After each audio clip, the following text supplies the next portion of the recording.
leader descended from some faraway monarch or tribal chieftain 2 centuries or 3 centuries ago comes on the scene.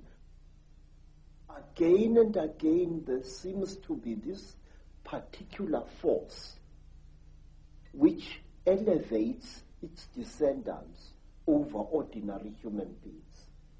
I can give you hundreds of cases of this. Now, say, talk about a tradition of shape shifting. African kings, even now, and even ordinary tribal chieftains, especially in times of crisis, often spread the story through the land that they are able to change shape at will. There was a time when the South African government created the various Bantu homelands, and these homelands were ruled by those tribal chiefs who were agreeable to the apartheid system.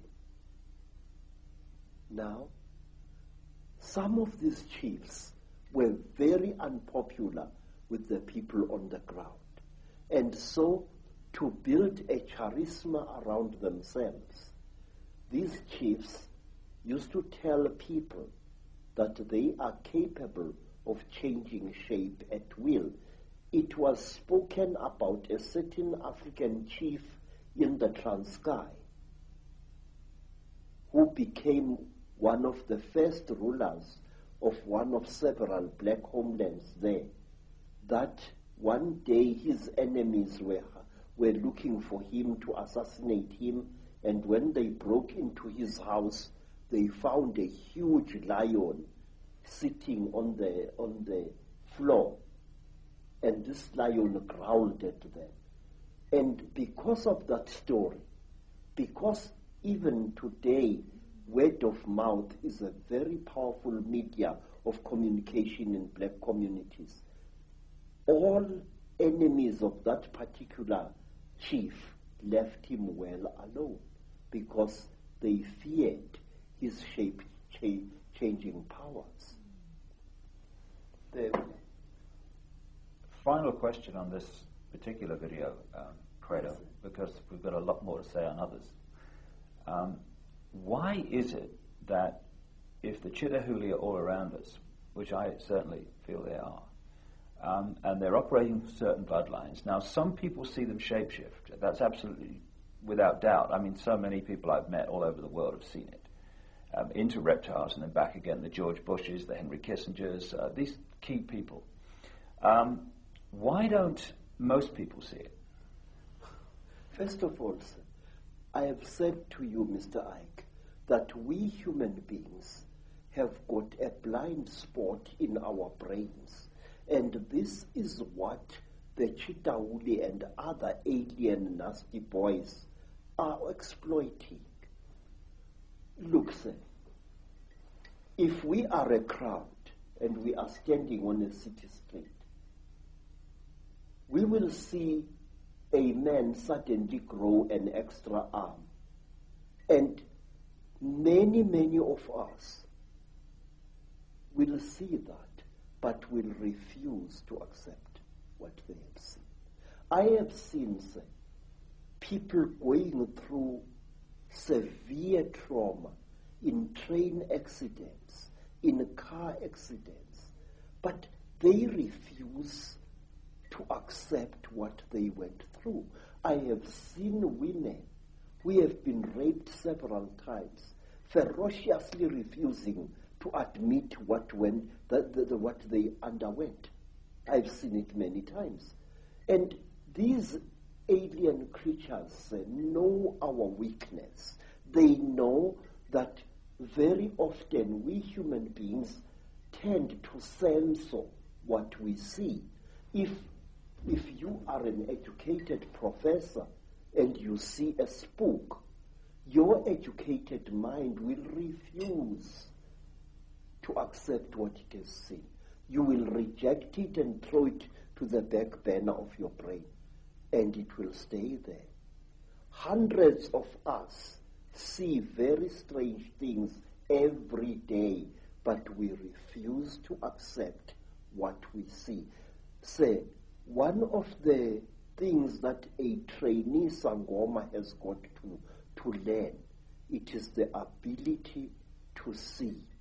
If I am standing here and looking at that bush over there, and I see something odd there,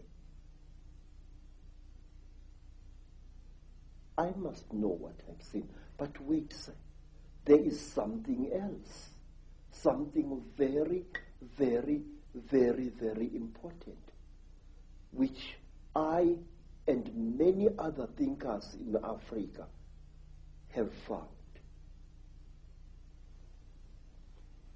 Mr. Icke, whenever you talk about such things, people call you paranoid. Mm-hmm.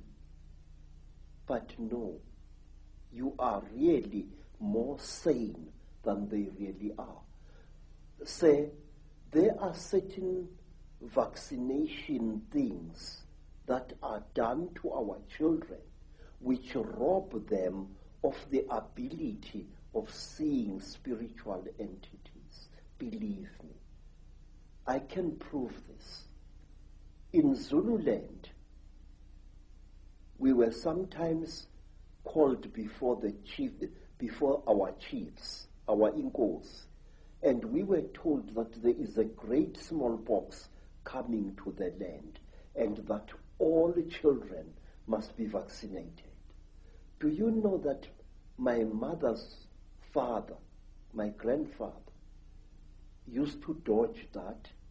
He said that the white man's mjovo, the white man's vaccination, makes you blind. And if you are to look after my cattle, you must not go to the trading store to get your vaccination. But wait, the school inspectors used to come into the land and check each child for signs of vaccination or lack of it. Now, do you know what we used to do, Mr. David Icke? Our grandmothers used to give us great pain in order to save our spiritual eyes.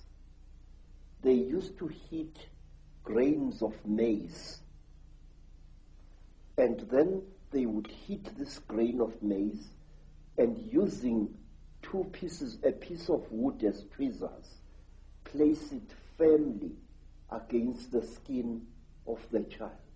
So when the school inspector came, he saw these blisters and assumed that the child had been vaccinated, but in fact it had not. And this was done to us many, many times. And I noticed that school children in mission schools who had been vaccinated for smallpox or for measles could not see spiritual entities at all. A ndondo, that is a flying saucer, a spuputeg, would fly through the sky at great speed and be seen by many men and women. But the child who had been vaccinated would see nothing. And I noticed this hundreds of times. Well, what you just said about vaccines and their effect and shutting us down spiritually and multidimensionally is fantastic, given that no matter what your background, creed, culture, parents on every inch of the planet almost are being pressurized to have their children vaccinated more and more and more. And to summarize what you've been saying, and indeed it's so much in line with what I've come to the conclusion about as well, an extraterrestrial race, reptilian race, disconnected us from our true magnificent senses in a long, long ancient world. They've been manipulating us ever since, and the more that time has passed, the less we've realized this is going on. And now we're at a point where we are in a prison without bars, a massive prison, and